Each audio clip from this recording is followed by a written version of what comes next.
Hey, this is Mark and Bob coming at you from Fire Mountain Outdoors. We're going to talk about iconic buck knives coming up next on Fire Mountain Outdoors. Stick around.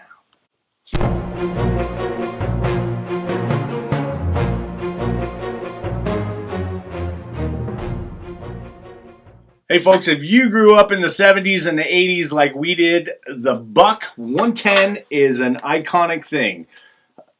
Bo and Luke Duke, that's what they had on their hip, just like this, and every boy aspired to have a real Buck 110. Right. When I grew up and was able to afford my own knife, the Buck 110 has been the standard for a folding lockback knife forever. This is the one that I've had forever. It's a good knife. Right. However, knife technology has taken a lot of leaps and bounds, and this knife has been off of my hip, and it's been in a drawer or in my hunting pack or in the glove box for a lot of years. It's not obsolete, but it's kind of feeling a bit dated. Knife technology with assisted openers just make it so much easier. I mean, the knives are smaller, lighter, more compact, and you can open them with one hand. I can't really open this 110 with one hand, and that has relegated this very fine knife to secondary duty. I haven't carried one for years. Right. Now, Bob, as you know, I'm not much of an impulse purchaser. If I see something that I want, I will study it and I will analyze it and I will compare things for at least like 30 seconds? 7 or 8 minutes. Oh, 7 or 8 yes, minutes. before I Okay. decide and I buy it. But when I saw this right here, this knife, It's another Buck 110. it is a Buck 110 with a significant difference. This came directly from Buck. When I saw that this particular knife was made by Buck, not modified by an aftermarket deal, and it had this cool one-handed feature, just like that, a 110 automatic. I couldn't spend my money fast enough. This is freaking awesome. This is, and I knew it was going to do, because obviously I've seen it about 30 seconds ago, and I about lost myself there. But even just holding that, you got the button to actuate it. I mean, just like that. That is the new wave of the future for Buck, and I can see that this is a very fine piece. Let's bring the camera in closer, and we'll just get some close-up looks and show how it works.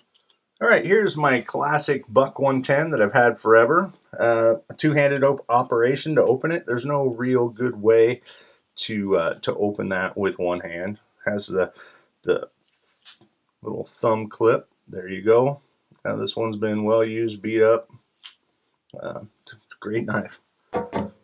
Here's the 110 automatic.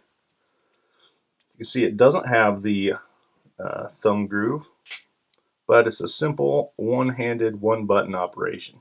Now to close it, it's not like you can press the button and it retracts.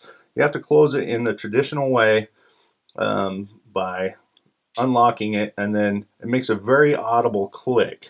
You got to be careful. I actually cut myself like 2 seconds into owning this thing, trying to manipulate it. Stabbed myself, but very simple operation. One-handed to open, does take 2 hands to close. Finally finished. Everything fits nice. Now, I've been aware of 110 automatics as a conversion or a copy. There's been a bunch of Chinese copies on the market, and there's been different knife smiths that have done conversions, and they've been really expensive, and I've been hesitant.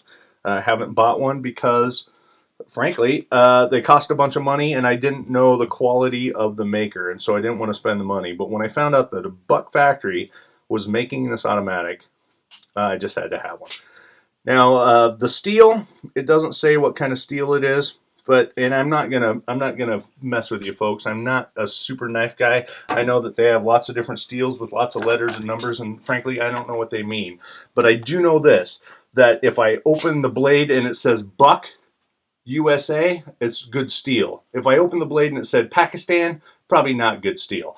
This is good steel. that's what I know. I have that level of trust. I've met CJ Buck. They're great people. It's a good knife.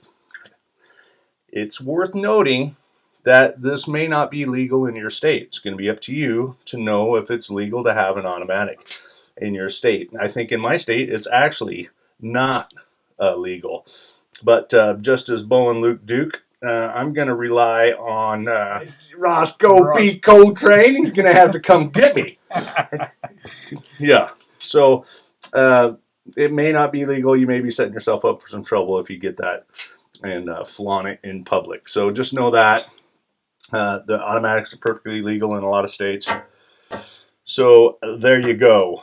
I take the melon labia stance on this knife. Come and get it. That's Greek, I think. Labia.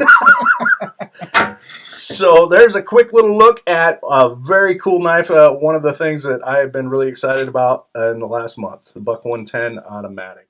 Well, Mark, you brought up an interesting point there, but I think it's actually Molon Labe. But I knew what you were trying to get at. Potato. I say melon labia. And I say that this is an awesome upgrade. You know, we saw Glock made incremental upgrades this week, and I was like, this is freaking awesome. And I can't believe this was introduced at SHOT Show, and I was not aware of it until last week when I saw this on a forum somewhere, and I was like, I had to have it, and so now I do, and it's really cool. Right out of here, out of a Pacific Northwest company. They're out of Post Falls, Idaho. Yep. This one came off the factory out the door on the 13th of this month, so 2.5 weeks ago that knife was born. Some fine Idahoans made me this knife. Thank That's you. right, America. Right on. Hey folks, can't take back a bullet. You never ever want to wish you could, so always follow the 4 basic safety rules when you're shooting. Be careful when you're handling sharp objects and don't run with scissors. We'll see you on the firing line. Stay safe. Knife straight. Molon Labe. On labia. Catch you on the next one.